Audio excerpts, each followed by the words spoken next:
আজকে আমাদের চ্যানেলে আপনাদের স্বাগতম। আপনাদের জন্য আমি মুস্তাফিজুর রহমান একটি নতুন ভিডিও নিয়ে এসেছি। ভিডিওটি হচ্ছে 3 phase DOL start motor diagram connection কিভাবে দেওয়া হয়। ভিডিওতে আপনারা জানতে ও শিখতে পারবেন।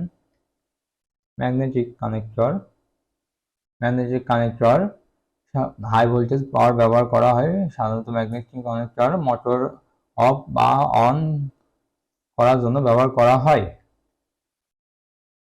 Stop switch, start switch, motor 3 phase motor, এটা phase 1 positive line, phase 2 positive line, phase 3 positive line, এটা মেইন লাইন কানেকশন দেওয়া হচ্ছে।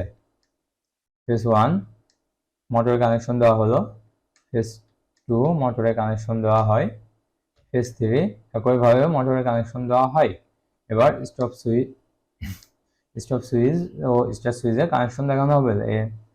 ফেজ 1 স্টপ সুইচে কানেকশন দেওয়া হলো এবং স্টার্ট সুইচ থেকে ম্যাগনেটিক কন্ডাক্টরে কানেকশন দেওয়া হয়। Coil 1 magnetic conductor on button এবং স্টার্ট সুইচ থেকে ম্যাগনেটিক কানেক্টরে কয়েল 1 এ কানেকশন দেওয়া হয় এবং পজিটিভ লাইন স্টার্ট সুইচ থেকে কয়েল 2 তে কানেকশন দেওয়া হয়। ম্যাগনেটিক কন্ডাক্টরের এন নেগেটিভ লাইন ম্যাগনেটিক কানেক্টরে কানেকশন দেওয়া হয়।